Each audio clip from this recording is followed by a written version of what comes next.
तर इथून आम्ही चाललो आहोत छोट्या वॉटरफॉलकडे आणि छोट्या वॉटरफॉलकडे जात असताना आहे ना आपल्याला असा ब्रिज लागतो आणि त्या ब्रिजच्या खालून सुद्धा छान असं पाणी खळखळ वाहत असतं आणि तो पण नजारा खूप सुंदर आहे। आणि आता इथून आपल्याला जायचं आहे छोट्या वॉटरफॉलकडे आणि छोट्या वॉटरफॉलकडे जाताना आहे ना आपल्याला जास्तीत जास्त जांभळाची झाडं बघायला मिळतात। इथे तुम्हाला माझ्या मागे जो बोर्ड दिसतोय ती एक धोक्याची सूचना आहे। इतके सारे लोक आहेत जे मृत्युमुखी पडलेले आहेत ज्यांनी रेलिंग ओलांडून तिकडे जाण्याचा प्रयत्न केला, त्यामुळे बाहेर कोणीही जाऊ नये। आणि इकडे रिदिशा म्हणते की वाव किती छान, मोठ्या धबधब्यापेक्षा आहे ना छोटा धबधबाच भारी वाटतोय कारण तो इतक्या जवळून आपल्याला पाहायला मिळतोय।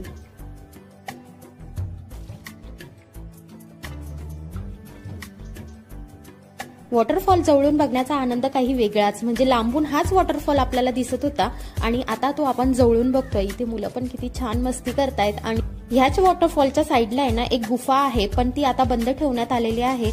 मे बी पाऊस जास्त झाला आणि त्यामुळे दगड वगैरे पडण्याची शक्यता असते म्हणून ती गुफा बंद ठेवण्यात आली आहे, पण इथे गुफा सुद्धा आहे। छोटा वॉटरफॉल बघून जेव्हा आपण बाहेर पडतो तेव्हा आपल्याला हे पाणी म्हणजे ह्या धबधब्याचं पाणी कुठून येतंय, म्हणजे जे डेक्कनचं पठार आहे ना ते बघायला भेटतं। हे बघा तेच पठार आहे हे आणि इथून पूर्ण तुम्हाला दिसतंय की हे पाणी कुठून वाहत येतंय आणि पाण्याची तीव्रता बघा किती जास्त आहे।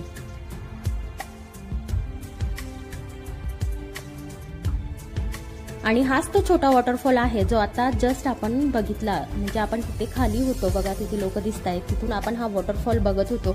पण इथे वर आल्यानंतर हा वॉटरफॉल कुठून तयार झालेला आहे, कुठून पाणी येतंय हे सगळं आपल्याला इथून दिसतं। आणि